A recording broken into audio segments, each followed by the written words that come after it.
दोस्तों, क्या Bangladesh Islamic NATO को ज्वाइन करने वाला है? दरअसल दोस्तों, दो डेवलपमेंट्स हमें एक साथ होते हुए दिख रहे हैं जो इस तरफ इशारा कर रहे हैं। पहला है दोस्तों, बांग्लादेश की जो मिलिट्री इंटेलिजेंस है डीजीएफआई, उनकी एक टीम चोरी छुपे पाकिस्तान गई थी 15 अगस्त को। अब वहां पे क्या खिचड़ी पकी है ये तो अब तक पब्लिकली आया नहीं है, लेकिन एक पाकिस्तान आईएसआई और बांग्लादेश इंटेलिजेंस के बीच में करीबी हो रही है, कुछ ऑपरेशनल चीजें हैं जिसको वो अंजाम देने गए हैं। दूसरी ओर अगर आप देखें तो तारिक रहमान को, जी हां, भारत से न्योता आया जिसको उन्होंने रिजेक्ट किया, लेकिन अब सऊदी क्राउन प्रिंस एमबीएस ने भी उनको बुलाया है। सऊदी बुला रहे हैं दोस्तों, मत भूलिएगा सऊदी में ऐसे ही मक्का पैक्ट अचानक से साइन किया गया था। अटकलें लग रही थी कि पाकिस्तान सऊदी को एक्सपैंड किया जाएगा जो डिफेंस कोऑपरेशन है, लेकिन जिस दिन साइन हुआ था उसके एक दिन पहले तक भी मीडिया में नहीं मालूम था।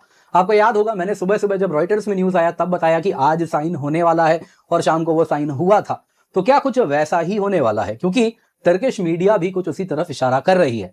आप देख सकते हैं दोस्तों, सबसे पहले जैसे यूनुस के काल में बांग्लादेश डीजीएफआई और पाकिस्तान आईएसआई के बीच में करीबी बढ़नी शुरू हुई थी, कुछ वैसा ही वापस हुआ है। और बस इस बार अस्सलाम वालेकुम व्यूअर्स, कैसे हैं आप सब? ठीक हैं, खैरियत से हैं? बहुत बड़ी खबर है, इसको बार बार रिपोर्ट कर रहा है हिंदुस्तानी इंडियन मीडिया भी। क्या बांग्लादेश मक्का डिफेंस पैक्ट का हिस्सा बनने जा रहा है? क्या बांग्लादेश भी तुर्किया, पाकिस्तान, सऊदी अरेबिया के साथ मिलकर अब चौथा बड़ा मुल्क बनने जा रहा है, यानी डिफेंस पैक्ट करने जा रहा है? उसमें एक बड़ा अलायंस हो जाएगा मुस्लिम नेटो का।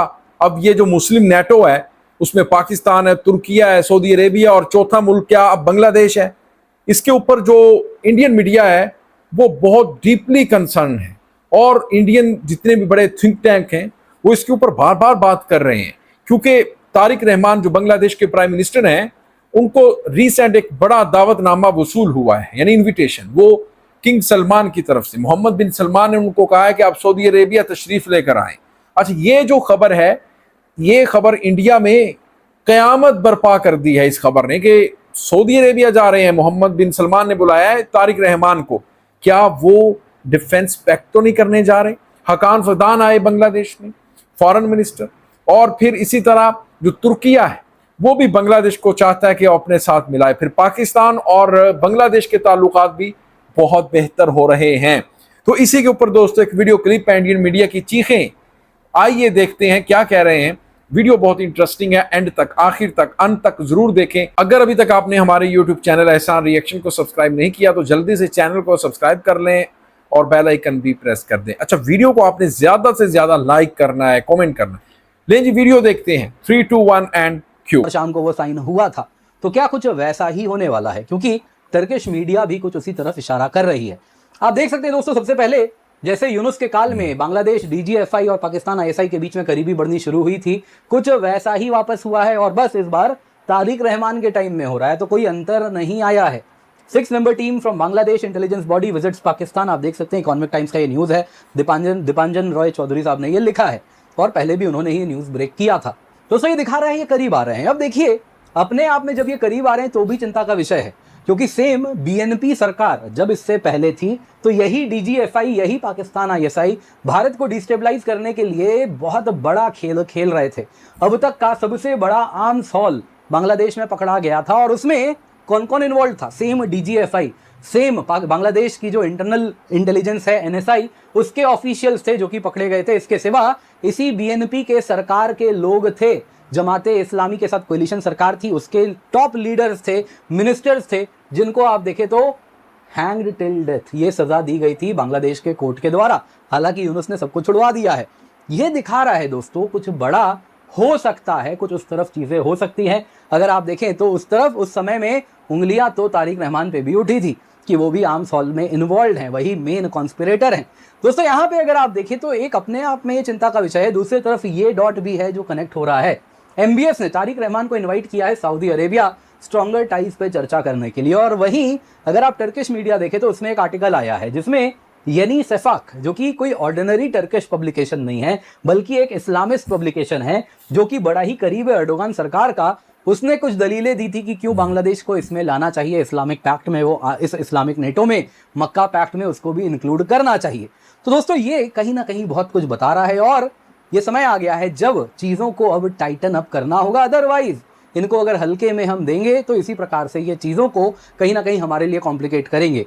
तो क्या एग्जैक्टली यहाँ पे हो रहा है, आइए जरा आज उसी पर चर्चा करते हैं। लेकिन इससे पहले आगे बढ़े, आपसे निवेदन है वीडियो लाइक करें, चैनल सब्सक्राइब करें, बेल आइकन अवश्य दबा दें। इसके सिवा दोस्तों आपको याद देना चाहूंगा, आपके लिए 16,999 रुपए में ग्रेट इंडियन फ्रीडम सेल हम लेकर के आए हैं। लिमिटेड पीरियड के लिए ऑफर खत्म हो जाएगा, तो इसको अपने हाथ से जाने ना दें। लकी लर्नर्स के लिए 100% रिफंड भी लेकर के आए हैं, तो मेक श्योर आप जुड़े। जी हाँ, 1 साल की सब्सक्रिप्शन 16,999 में है। वैसे ही अगर आप 2 साल की सब्सक्रिप्शन लेते हैं तो मात्र 24,999 में, 3 साल की सब्सक्रिप्शन 29,999 रुपए में है। ये तब है जब आप कोड KC10 का यूज कर रहे हैं। जी हाँ, इसका फायदा उठाएं, क्योंकि 2 साल और 3 साल के सब्सक्रिप्शन में जो 24,999 और 29,999 में उपलब्ध है, उसमें आपको CSE एश्योर भी मिलता है। मतलब आपने सब्सक्रिप्शन लिया एंड फॉर एनी रीजन अगर आपका एग्जाम क्लियर नहीं होता है तो आपको अगला सब्सक्रिप्शन हम देते हैं absolutely free of cost, subject to terms and condition, जो बताते हैं कि आपने पढ़ाई की है, मेहनत की है। इसके सिवा इंडियन एक्सप्रेस का फ्री सब्सक्रिप्शन भी आपको एब्सोल्युटली फ्री मिलता है 2 और 3 साल के सब्सक्रिप्शन में, जिसमें डेली ई-पेपर मिलता है, सारे प्रीमियम स्टोरीज मिलते हैं, मंथली UPSC एसेंशियल मैगजीन मिलता है, UPSC की मिलता है, वीकली क्विज एंड MCQs मिलता है,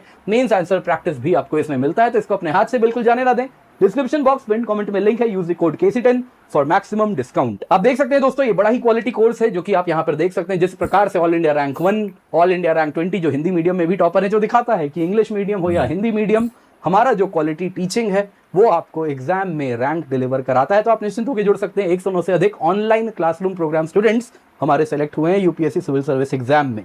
तो आइए दोस्तों, आज का जो पहला न्यूज है वो है 6 मेंबर टीम है directorate general of foreign intelligence Bangladesh, जो कि इस्लामाबाद 15 अगस्त को ट्रैवल की थी।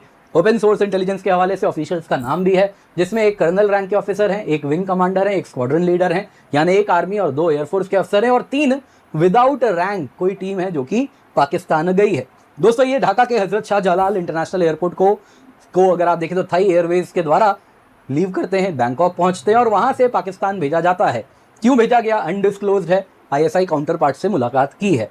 दोस्तों, यहाँ पे मत भूलिएगा, अगर आप देखें तो इस प्रकार की मीटिंग यूनुस काल में कंटिन्यूअसली होनी शुरू हो गई थी। DGFI डायरेक्टर अगर आप देखें राशिद चौधरी, वो भी इस्लामाबाद गए थे अप्रैल 2026 में, और पैटर्न हमने देखने मिला है रिपीटेड DGFI ISI के बीच में इस प्रकार से कुछ मीटिंग्स हो रही है, कंटिन्यूअस कॉन्टैक्ट हम देख रहे हैं।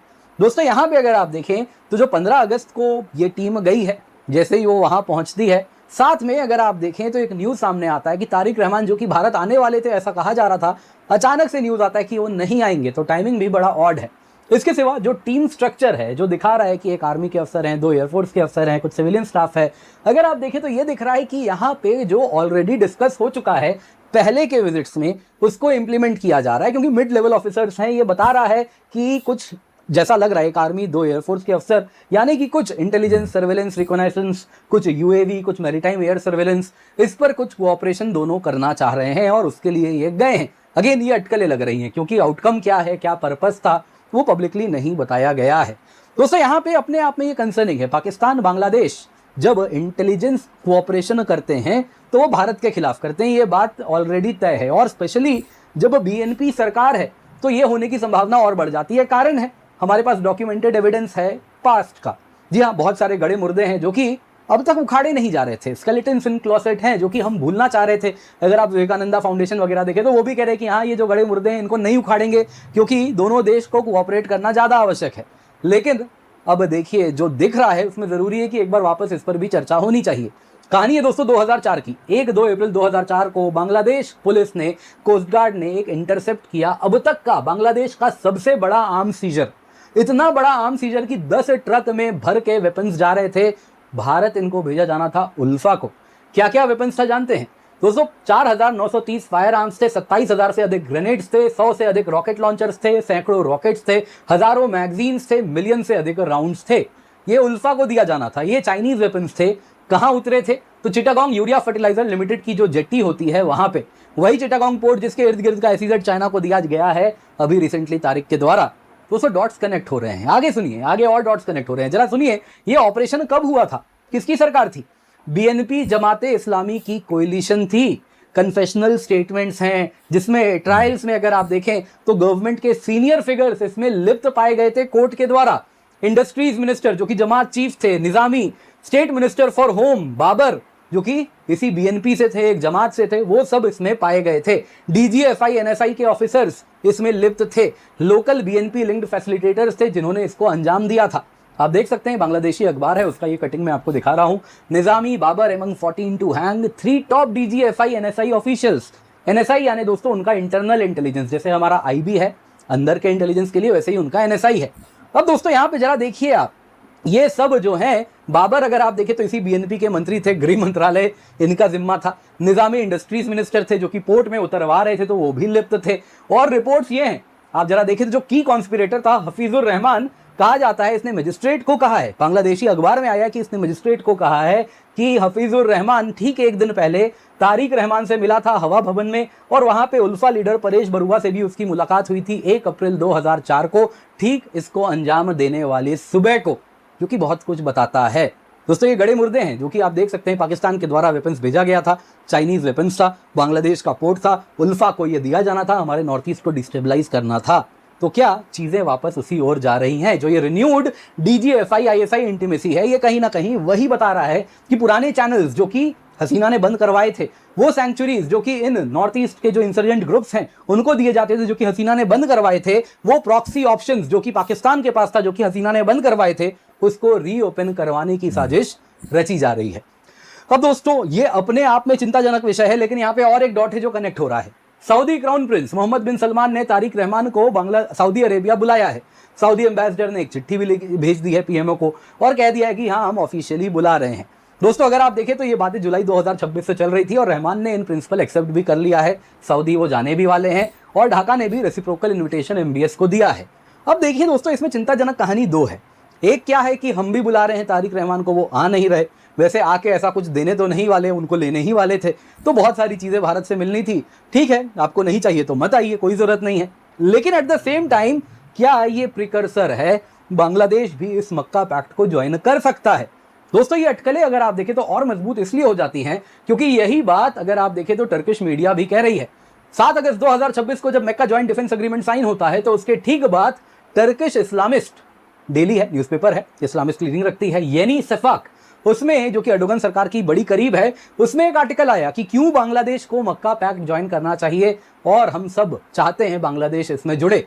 उन्होंने कारण दिया कि बांग्लादेश की सबसे बड़ी समस्या है कि वो बहुत बड़े भारत से घिरा हुआ है, तो इस वजह से बांग्लादेश सोवरेन नहीं हो पाता है, एसिमेट्री है पावर में भारत के साथ, तो ये एसिमेट्री कहीं ना कहीं खत्म हो जाएगी यदि बांग्लादेश मक्का पैक्ट ज्वाइन कर लेता है। उसका कहना है कि जैसे ही बांग्लादेश के साथ पाकिस्तान, सऊदी, तुर्की भी खड़े हो जाएंगे तो फिर बांग्लादेश बिना किसी डर के मैच्योर इंडिपेंडेंट फॉरेन पॉलिसी आगे बढ़ा सकता है। सवाल यहां पर यह है कि भारत ने कब बांग्लादेश को धमकाया है बंदूक दिखा के? कब हमने डिफेंस के द्वारा आपको धमकी भी दी है या डराया भी है जो आपको डिफेंस पैक्ट चाहिए? आपकी ऑलरेडी इतनी निर्भरता है हमारे ऊपर, हमको बंदूक उठाने की क्या आवश्यकता है? खाली आपके लिए हम जो टेक्सटाइल इंडस्ट्री है उसके रॉ मटेरियल्स बंद कर दें, ऐसे ही आपके एक्सपोर्ट अर्निंग्स गिर जाएंगे, आपकी एनर्जी आपको देना बंद कर दें, आप ऐसे ही घुटनों पे आ जाएंगे। जो बहुत सारे लीवर्स हैं, पानी भूल जाइए, तो बहुत सारे आपके लिए हमारे पास लीवर्स है, बंदूक तो उठाने की आवश्यकता ही नहीं है। तब क्या कर लेगा तुर्की, क्या कर लेगा सऊदी? खैर ये बातें बांग्लादेश को बताई जा रही हैं तुर्की के द्वारा। टर्किश ऑफिशियल्स की बात है, जी हाँ, फॉरेन मिनिस्टर हकान फिदान, उन्होंने भी कहा है कि हम मक्का पैक्ट को एक्सपैंड करना चाहते हैं, इजिप्ट को इसमें लाना चाहते हैं, लेकिन इजिप्ट कहा जा रहा है कि सऊदी उतना कंफर्टेबल नहीं हो रहा है, और भी बहुत सारी बातें हैं जो इजिप्ट को लेकर बताई जा रही हैं, लेकिन बांग्लादेश को लेकर सब कंफर्टेबल हैं। दोस्तों यहाँ पे मत भूलिएगा, पाकिस्तान बांग्लादेश के टाइज मजबूत हो रहे हैं, वहीं तुर्की बांग्लादेश का भी क्लोजनेस हो रहा है। जब से यूनुस आए थे और उसके बाद से जो प्रक्रिया चल रही है, एक्सेलरेटेड डिफेंस कोऑपरेशन हुआ है, ड्रोन्स, रॉकेट, एयर डिफेंस तुर्की का बांग्लादेश को गया है। टर्किश फॉरेन मिनिस्टर ढाका आए थे और उन्होंने ऑपरेशनलाइज किया था 2+2 टाइप का एक अग्रीमेंट, जिसके द्वारा हर साल फॉरेन मिनिस्टर, डिफेंस मिनिस्टर दोनों देशों के मिला करेंगे और defence and foreign affairs diplomatic cooperation और मजबूत हो सकेगा। बांग्लादेश के आर्मी चीफ जनरल वकरुज़्ज़मान, आपको याद होगा हसीना के जो रिलेटिव थे, ये तुर्की गए थे, जी हाँ, जुलाई 2026 में, और डिफेंस इंडस्ट्रीज का इन्होंने एक तरीके से टूर वगैरह भी किया था।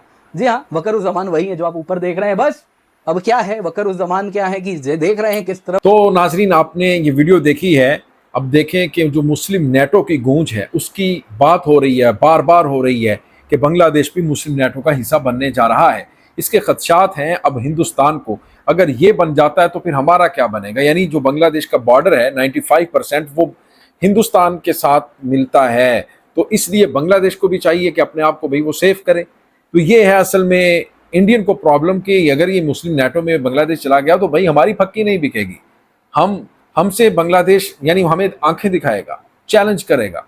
तो दोस्तों आपका क्या कहना है इस वीडियो के बारे में, वो आपने फीडबैक जरूर देना है। कमेंट सेक्शन आपके लिए पड़ा है, जाएं वहां पर फीडबैक जरूर दें। मिलेंगे आपसे नेक्स्ट वीडियो में, तब तक के लिए अल्लाह हाफिज।